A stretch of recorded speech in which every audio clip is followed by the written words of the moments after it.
power systems. When it comes down to it, they can make or break in anime. An okay anime can be made incredible by having a comprehensive, powerful, and complex power system. And a pretty good anime can be made terrible by having a power system that makes no sense or seems to follow absolutely no rules. But when it comes down to it, there is kind of a formula for creating a good power system. Create a life force and have different applications of the life force that are specific to individual people. Magic, nen, chakra. You're starting to get the blueprint here. And these power systems are tried and true and definitely were not created by anime. So long as the idea of mystical powers in human beings have existed, so has a life force that you're able to manipulate into said mystical properties. But just because anime didn't invent mana or magic or chakra doesn't mean that some of the better representation of these power systems hasn't been done in anime. In fact, some of the best, if not the best, fictional portrayals of mystical powers in human beings are done in anime. And you better believe that Chakra from the Naruto universe, though not inventive or original in any means whatsoever, is one of the better portrayals of power in a fictional universe. And while we've talked about Chakra and ninjutsu and genjutsu and taijutsu and how Chakra is used in the Naruto universe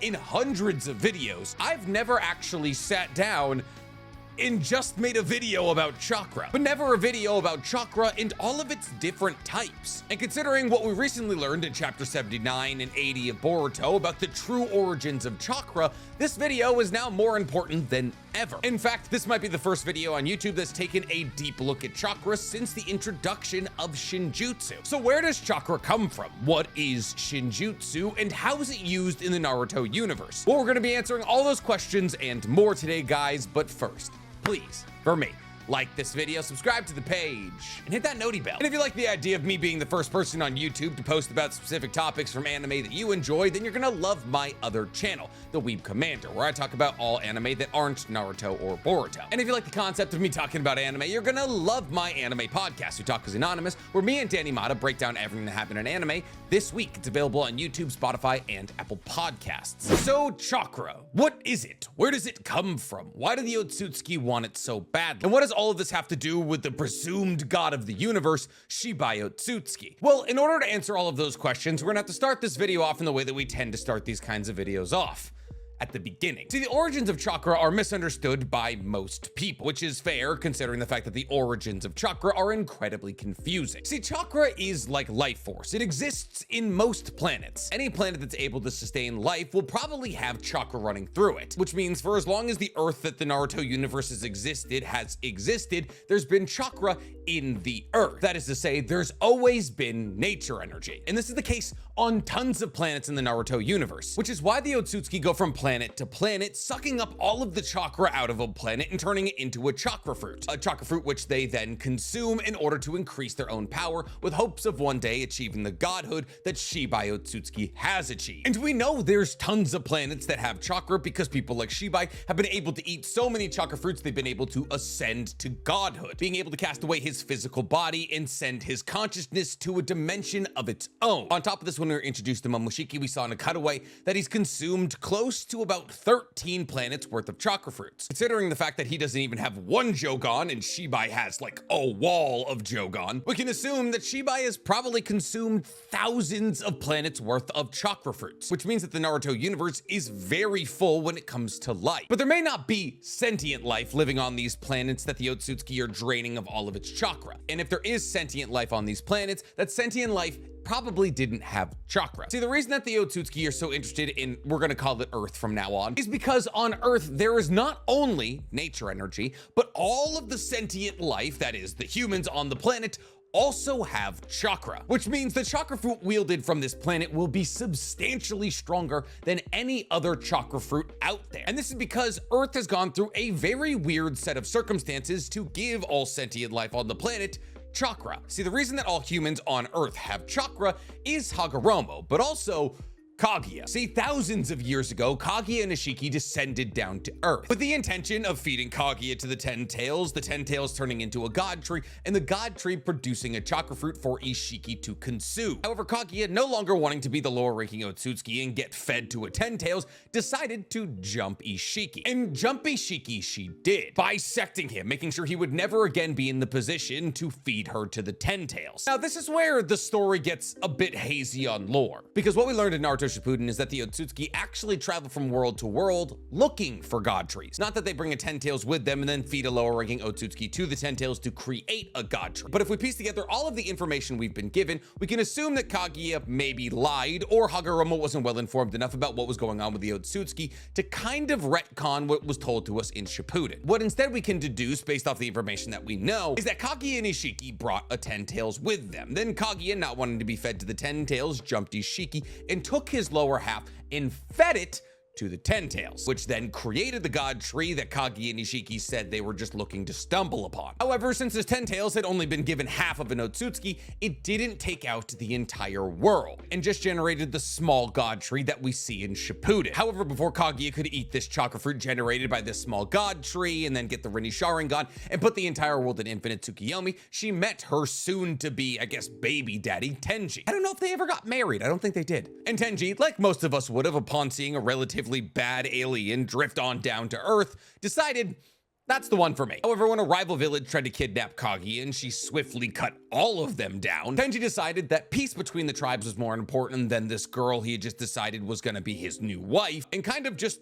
gave her up. But Kaguya didn't love this, and therefore she decided to eat the chakra fruit that she had made by feeding half of Ishiki to the Ten Tails. And upon eating this chakra fruit, Kaguya awakened the Rinne Sharingan, which actually speaks to the power of a chakra fruit generated from Earth, because this chakra fruit gave her something that no other Otsutsuki has access to, as only those who have ever merged with this god tree or merged with the Ten Tails that was used to create this god tree have ever awoken the Rinne Sharingan. It's then after awakening the Rinne Sharingan that Kaguya pulls off the first ever infinite Tsukiyomi, and she uses the power of the generated god tree to grab 10,000, I believe, humans and turn them into white Zetsu. Now this is kind of weird because the humans that Kaguya turned into white Zetsu didn't have chakra. They were just humans who used swords and bows to battle against each other. So by consuming their sustenance and turning them into white Zetsu, it hypothetically shouldn't have powered up the god tree that much. Kaguya then goes on to be the leader of the world for a couple of decades, being hailed as the Rabbit Princess, the ruler of Earth, basically. What the humans didn't know is that Kaguya was building an army of white Zetsu because she knew that the Otsutsuki higher-ups would be angry at her for attacking a higher-ranking Otsutsuki in Ishiki, and the fact that she, a lower-ranking Otsutsuki, ate one of the chakra fruits. However, Tenji, who was by this time most likely a white Zetsu, wasn't quite done yet. See, Tenji had some swimmers on him, so in the short time he had with Kaguya, he was able to knock her up with twins, Hagoromo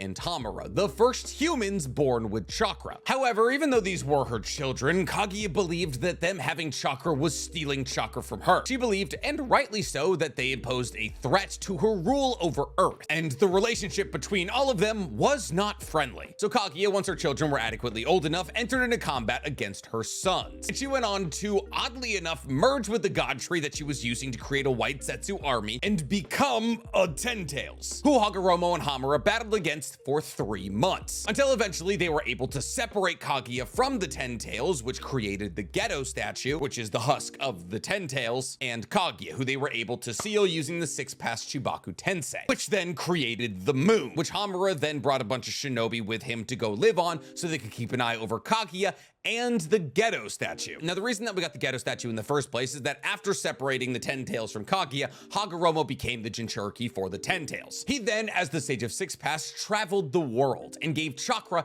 to every single human. He accomplished this through a practice known as ninshu, which is about 50% of chakra. See, chakra is created when you combine your spiritual energy, which is ninshu, with your physical energy, which is just like the energy that gets you to move around. And only after you combined these two energies are you able to create chakra. See, Hagoromo believed that if he taught the entire world ninshu, they would all be tapped into the spiritual sixth sense, as those who are tapped into the power of ninshu and therefore spiritual energy are able to feel the flow of energy around them, and therefore people would feel more connected as they were able to feel each other's spiritual energies. The idea was correct, it's just the people he used it on were incorrect. Now, unfortunately, after Hagoromo had taught the entire world ninshu, they learned that they could create chakra and mold that chakra into ninjutsu, ninjutsu, which is how we got ninjas, and is also now why Earth is even more interesting to all of the Otsutsuki, as a fruit generated using only half of an Otsutsuki from this planet was able to wield a Rinne Sharingan, and put Kaguya, a lower ranked Otsutsuki, in conversations in terms of power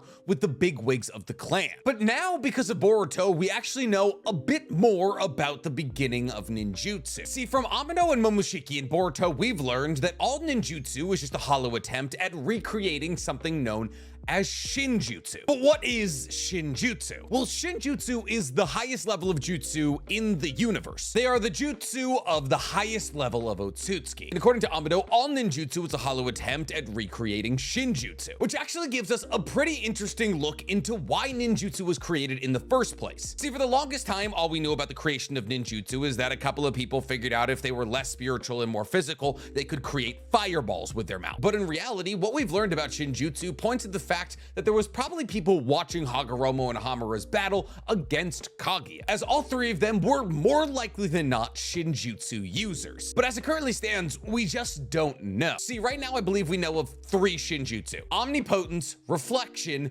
and some kind of weather-altering ability. See, the Reflection Shinjutsu ability is used by Daemon, and how it essentially works is if anybody even intends on attacking Daemon, what they're trying to do is reflect it onto them. Meaning, technically, you don't even have to attempt to attack Daemon. If you're just thinking about attacking Daemon, you will get whatever you're planning to do to Daemon reflected onto you. Outside of that, it was said that Shibai was able to change the weather with a scream or bring on storms with a flap of a hand, which is largely implied to be one of his Shinjutsu abilities, but the strongest out of all of the Shinjutsu abilities that we've seen thus far, because even though Momoshiki says to know about every single Shinjutsu still in existence, he's not exactly an open book, is Omnipotence. Now, this Shinjutsu ability is said to be only usable by the gods of the Otsutsuki clan, like Shibai, and it's said this ability makes whatever the desire of the god who's using it real. And the current user of it is Ada. Now, the use of this ability is said to be able to create entire worlds or anything that they want to be real. And because of this, Momoshiki declared it to be the strongest Shinjutsu in existence. What's currently being used by Ada is somewhat subconscious. See, Ada desired to be liked, and therefore her omnipotent Shinjutsu made it so anybody who ever looked at her fell in love with her immediately. Now, Ada has realized this is kind of a curse, but she's stuck with it as of this current moment. But the significantly stronger way we've seen Ada use his ability is when Kawaki told her how he wishes he was Naruto's son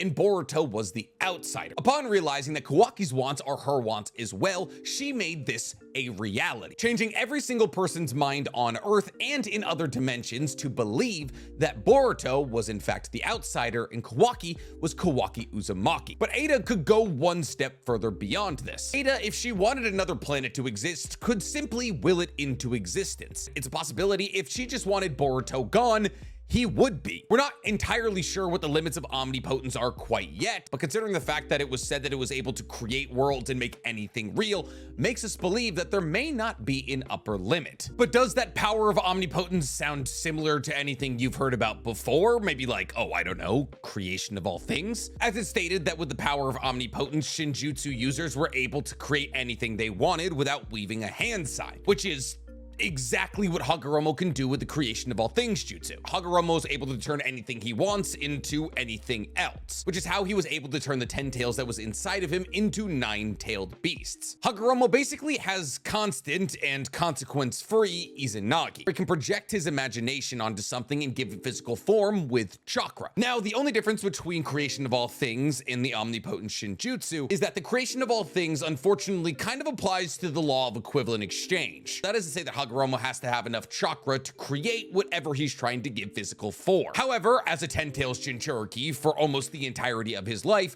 chakra was never really an issue. We don't necessarily know yet, at least, if this omnipotent Shinjutsu also applies to that rule. Therefore, the people who observed Hagoromo, Hamura, and Kaguya's fight probably saw them use Shinjutsu. Not any Shinjutsu we currently know of, but still Shinjutsu nonetheless. And therefore, upon seeing this and awakening to their own chakra, tried to emulate those Shinjutsu, and thus we got ninjutsu. Yikes, we're like 13 minutes in. I haven't even started explaining chakra yet. So now that we understand where chakra came from and why chakra was molded into ninjutsu in the first place, what can you do with chakra? Well, chakra is essential to even the most basic of jutsus. But in order to pull off even the most basic of jutsus, chakra has to be molded. See, because chakra just exists as chakra in your body. It doesn't exist as fire, lightning, wind, water, earth. It is just an ethereal power that pumps through your body. You have to mold your chakra into something else like fire, water, wind, earth, lightning in order to use the jutsu you desire. Now, the molding of chakra, which results in pulling off things like genjutsu and ninjutsu, is fundamentally different from directing chakra. See, people like Rock Lee and Might Dai can't use ninjutsu or genjutsu, and this is because they have chakra, but they can't mold it into any of the elemental releases or use chakra control to control somebody's 5 sense to cast them into genjutsu. However, that does not mean they cannot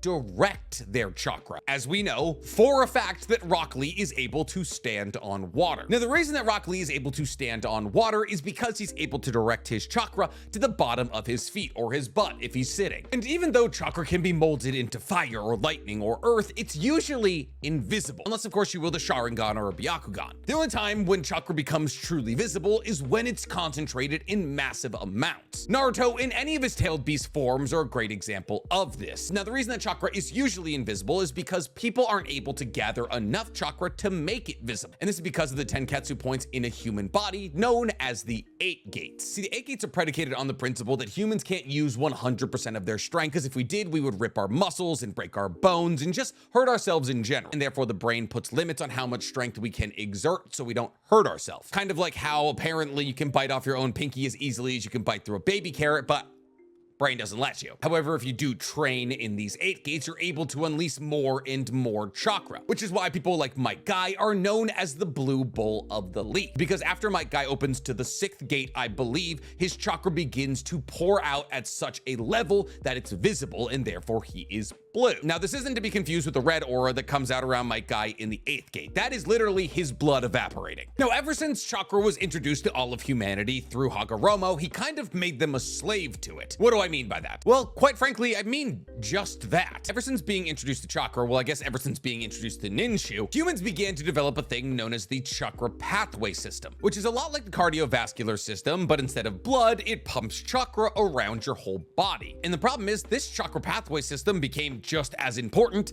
as the cardiovascular system. That is, if somebody runs out of chakra, they die. Which is crazy when you consider the fact that there was entire thousands of years when humans didn't even have chakra at all. Meaning Hagoromo, in his attempt to unify the entire world through the power of ninshu, kind of just made them a slave to a new bodily fluid. Now, chakra is created and manipulated by internal organs. Much in the same way that your internal organs create blood and ATP to keep your body running, the body will also create chakra. Now, chakra, just like matter, cannot be destroyed. It can be used, but not destroyed. So if anything, it actually is very similar to ATP in your body. For those of you who haven't taken biology recently, ATP is basically your body's energy source. It's adenosine triphosphate. Now, there's also other things that are important in the production of energy, like NADH2 or even FADH, but the big one that most people talk about is ATP. When I go on a run or a bike or I lift heavy weights, my body has to use ATP to make sure I get through all of those activities. But the ATP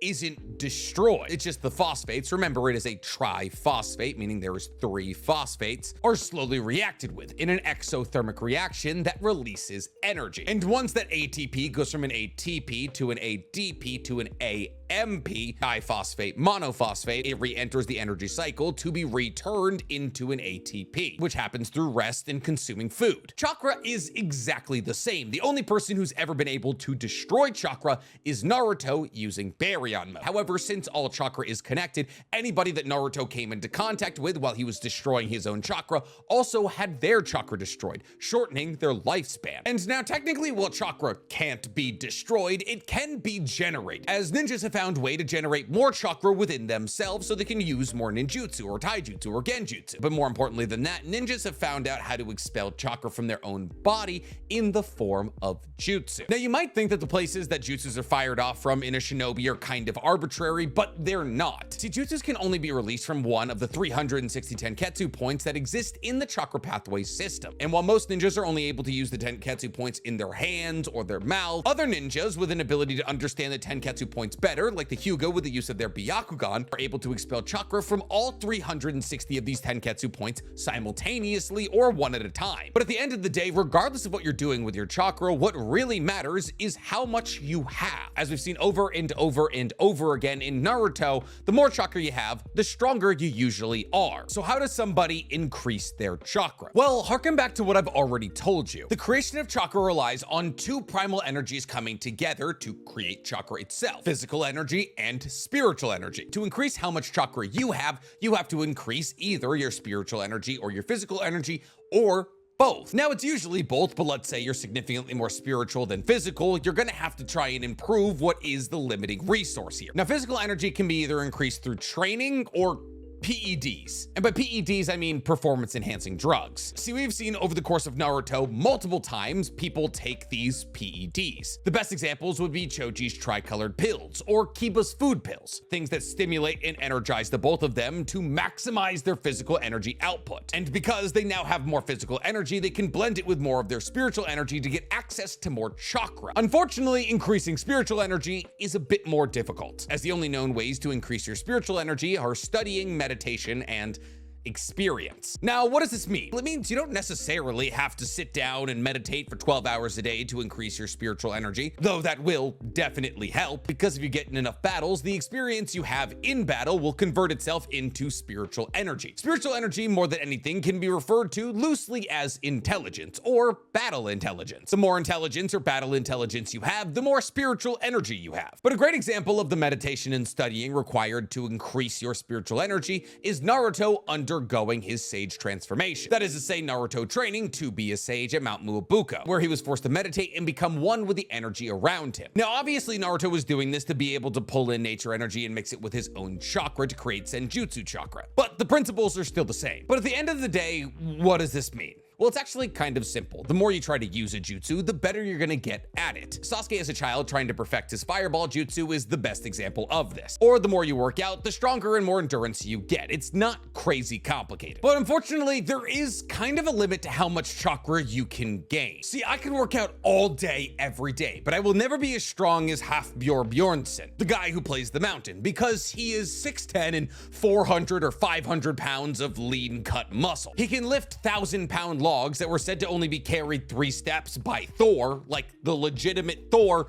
and walk it for 5 steps. It doesn't matter how many steroid cycles I do, how much chicken and rice I consume, I will never be as strong as he is. Though I could get substantially stronger. Chakra is the same. See, Kakashi in the early days of Naruto had an objectively average amount of chakra. However, by training during the Naruto time skip, he was able to increase his chakra to a much higher than average level, being able to spam Chidori and Kamui pretty much as he wants. Though at the end of the day, pretty much everybody in Shippuden got this upgrade. However, regardless of how much training Kakashi does, he will never have as much chakra as Hashirama or Tobirama or any Uzumaki or Senju, because they were born into clans with the genetic disposition to have a massive amount of chakra. And technically, this hard cap exists for a reason. See, much in the same way that you can die from having too little chakra, you can die from having too much chakra. Now, the idea that too much chakra can kill you is a relatively standard idea in Naruto, but usually only as it pertains to Senjutsu chakra. As we know that members of Jugo's clan, when they pull in too much nature energy, go berserk and get gray skin and grow rockets on their arms and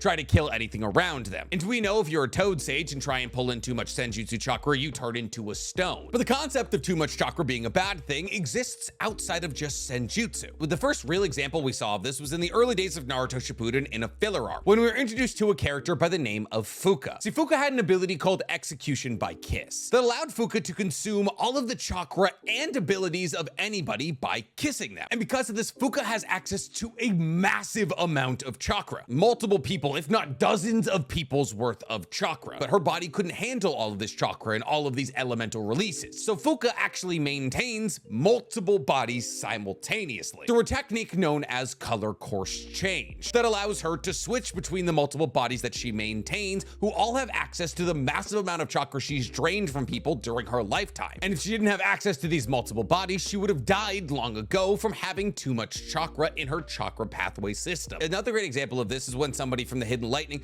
tried to eat a part of Gyuki's tentacles after hearing about Kinkaku and Ginkaku gaining Nine Tails power after eating part of Kurama. However, Kinkaku and Ginkaku were descendants of Hagoromo, which means that their chakra pathway systems could handle a massive amount of chakra. However, this ninja from the Hidden Cloud didn't even have a name. So after accessing part of the power of Gyuki, they were so overwhelmed by Gyuki's chakra, they died. The most recent example of this is with Ishiki, as Ishiki, though he was bound to Jigen, understood he couldn't use Jigen's body to resurrect because Jigen's body wasn't strong enough to handle the massive amount of chakra that Ishiki had. But regardless of how much chakra you have, it will always be individual to you. Even if you're consuming somebody else's chakra, that chakra will be appropriated into your chakra signature, which is a term we've become very familiar with in Boruto. Because as it currently stands, Ino, as the head of the Cypher Corps and border protection of Konoha, has an entire net cast over Konoha that tracks the chakra signal of every single person who either goes in or leaves Konoha. And since every single person who lives in Konoha has their chakra signature registered with Ino's association, Ino is able to catch anybody with an unregistered chakra signature the second they try to enter Konoha. And this is exactly how sensor type ninjas work. Your chakra signature is as good as your face to a sensor type ninja. In fact, it's probably better than your face, because your face can be copied with things like the transformation technique, but your chakra signature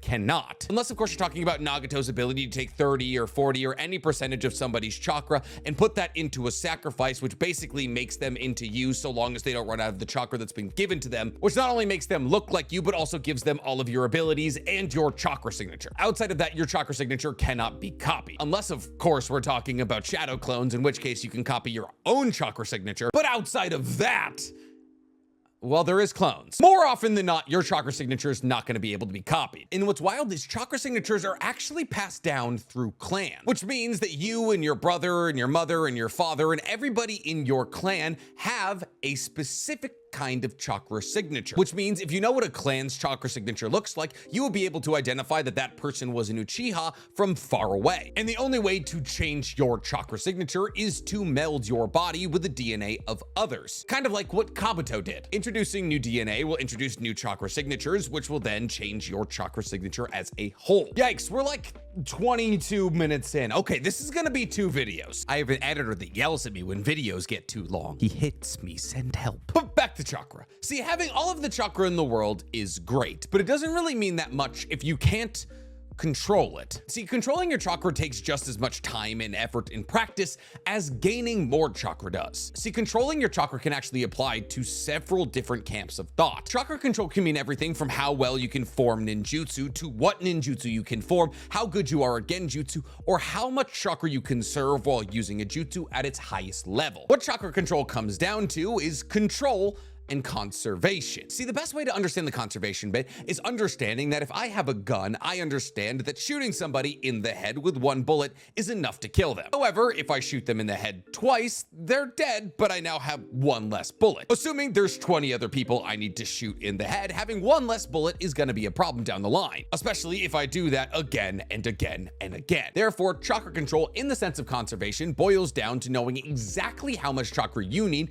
to pull off a jutsu at a certain level of power. Now, overkill isn't always the worst thing if you're only fighting 1 person, but underkill definitely is. See, because while using too much chakra in your jutsus will exhaust you in a long drawn-out battle, not using enough chakra will make your jutsus underwhelming and probably will make sure they don't land. And this is where the experience aspect of improving your spiritual energy comes in, because a large part of not using too little or too much chakra in a battle scenario is being experienced enough to be calm and focused in the moment. But much in the same way that there's ways to improve your spiritual energy and your physical energy, there's ways to improve your chakra control. And we saw most of these ways to improve chakra control in the earliest days of Naruto, and things like the leaf concentration test, where while in the academy, all of the Konoha 13 had to put a leaf on their forehead and try and direct all of their chakra to that leaf as a focal point. And it's not until these children who are in the Shinobi Academy are able to bring all of the chakra in their body to a focal point that they'll ever be able to use jutsu or walk on water or run up trees, which are also two very effective ways of increasing your chakra control. That is, practicing walking on water or running up trees. The better you're able to direct the chakra into your feet, the further you can make it up a tree and the longer you can stand on water. Those who are particularly practiced in chakra control are able to battle on water. See, battling on water is tough because the part of you that's touching the water is always changing. So if you get knocked over onto your stomach, you have to make sure the entire front side of your body has chakra so you don't sink into the water. A really good example of this are either one of Sasuke and Naruto's battles at the Valley of the End, because in both of these battles, both of them had to constantly articulate what part of their body was producing chakra so they wouldn't fall into the water. And that's a really good example of high-level chakra control, because there's a point in one of these battles where Sasuke quite literally gets the pupils punched out of his head and still manages to not sink into the water. But controlling your chakra isn't just as simple as telling it where to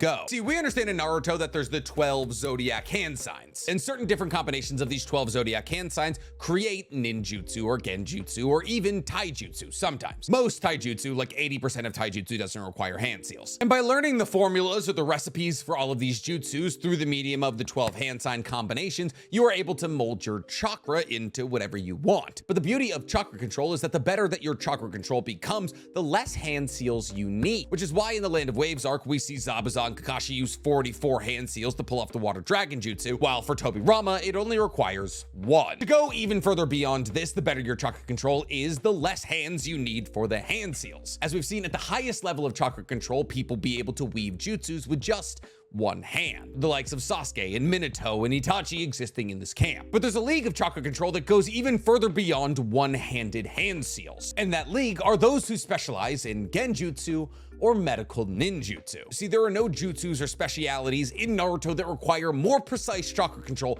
than medical ninjutsu or genjutsu, and for different reasons. See, genjutsu requires incredibly precise chakra control because in order to pull off genjutsu, you have to control somebody else's chakra pathway system. Your chakra control has to be so precise that you have to be able to inject your chakra into somebody else's system and control what their 5 senses are showing them. In order to do this, you not only need to be able to suppress their consciousness, but also manipulate their chakra pathway system simultaneously. And if your chakra control is even slightly worse than the person you're trying to manipulate, they can simply reject your genjutsu. This high level of chakra control is actually why Kakashi believed that Sakura should be a genjutsu specialist. However, Sakura decided to do something else with her precise chakra control, and that was to become a medical ninjutsu specialist. See, being a medical ninjutsu specialist requires precise chakra control for the same reason that becoming a surgeon requires non-shaky hands. In order to reach into somebody's body with your chakra and close up wounds and stop bleeding,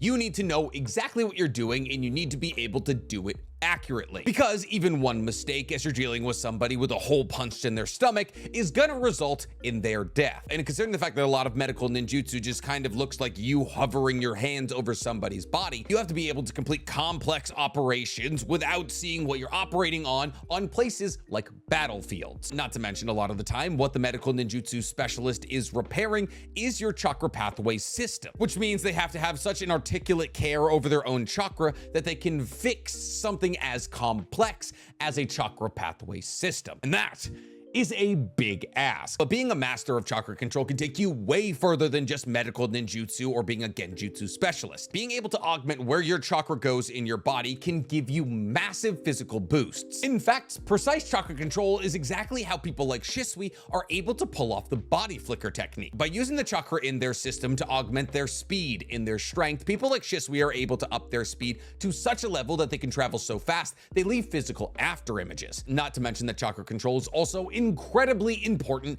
in center type ninjas. Center type ninjas have to control their chakra to be attuned to other people's chakra around them, which allows them to be able to sense people's chakra signatures from hundreds, if not thousands of meters away. But one of the more flashy ways that we see chakra control used is chakra enhanced strength. See, the reason that people like Tsunade and Sakura are so strong isn't because they lift a lot of weight, it's because they have a level of chakra control that nobody else outside of medical ninjutsu specialists have. And as Sakura and Tsunade are the height of medical ninjutsu specialists, their chakra control and therefore their chakra enhanced strength is greater than anybody else's in the entire world. Which is why currently in Konoha, Sakura is the most physically strong person. Even though Choji is said to be the strongest ninja in Konoha, that's not talking about chakra enhanced strength. That's just talking in sheer physicality. This makes sense when you think about it, because if you consider some of the things we've seen chakra enhanced strength pull off, it's kind of crazy. We saw Tsunade flick Naruto 50 yards. We saw her crack Madara's Susanoo ribcage with a kick, destroy entire city blocks with punches. And Sakura in the light novels takes this chakra enhanced strength one step further. See, Sakura's control over her chakra is so precise that she's able to apply chakra to her hand in such a way that she can catch ninjutsu like a fireball and throw it back. Sakura is also able to, if she determines that there's a fatal blow heading for, oh, I don't know, her stomach, add chakra to her stomach to make sure that that fatal blow isn't that. That is to say that Sakura can send chakra to any part of her body to add defenses to that body to nullify any incoming attack. On top of this, Sakura's chakra control is so precise that she can leak her chakra into entire buildings and immediately figure out the layout of that building, giving her the Byakugan-like ability to immediately deduce the layout of a building, where enemies are, where traps are. But enough about Sakura. Let's keep talking about chakra control, because outside of augmenting your physical strength and speed, chakra control can also be used when talking about ninjutsu, and not when talking about the conservation of chakra while using ninjutsu. See, there are two things to consider as it pertains to chakra control when talking about ninjutsu. The first is shape transformation. Shape transformation determines the size, range, and potency of somebody's ninjutsu. A great example of this is Naruto and his Rasengan. Naruto's Rasengan is a shape transformation of chakra, and it's just chakra with no elemental releases added to it, at least yet. Now Naruto, if he wants to increase the size of his Rasengan, has to apply shape transformation to it. However, if Naruto wants to increase the range of his Rasengan, he has to apply a different kind of shape transformation to it. And that different kind of shape transformation was to turn it into a Rasen Shuriken. Naruto had to do more to his Rasengan than change its shape to give it range. Naruto also had to incorporate his nature transformation into the Rasen Shuriken to make it a wind-style Rasen Shuriken, which is the other thing to consider when talking about chakra control in ninjutsu. See, nature transformation has less to do with the shape of something and more to do with the elemental release of something, the chakra nature of it. See, while some people like Tamari use a big old fan to generate as much wind release as they can to clear out entire forests, Naruto is applying his wind release on a somewhat microscopic level, increasing the cutting power of his Rasen Shuriken and also allowing it to be thrown. But both Tamari and Naruto have wind release as their chakra natures, and therefore it's chakra control that allows the differentiation between what they pull off with the same release. However, doing both nature transformation and shape transformation simultaneously is rare. That is to say, specifically defining what nature you're going to use, be it fire, water, wind, lightning, or earth, and what shape that attack will be. Examples of using both of these things simultaneously are things like the Rasen Shuriken, or like dust release. As we've seen, Inoki has the ability to control how big or how small his dust release that he's firing off is. But the most common example we see are probably things like the water dragon that Kakashi and Tobirama use, or things like Mud Wall, but probably more specifically Kakashi's Mud Wall, where he makes all of the hounds' faces, or things like the Susanoo or Hashirama's wooden constructs. It's not super rare, but it's only ever seen at the highest level of shinobi. Which brings us to the myriad of different types of chakra that exist, which I don't have enough time to get into today, but I will make a second video for. My editor needs to sleep sometimes. But yeah, that's basically everything that you need to know about chakra, its origins, and what it's used for today in Naruto. I can't believe I've never made this video before. But if you're happy I made this video today, guys, tell me in the comments below. And while you guys are down there, please, for me, like this video, subscribe to the page, and hit that noti bell. I have covered cursed energy, Nen, magic from Black Clover. How have I never done chakra?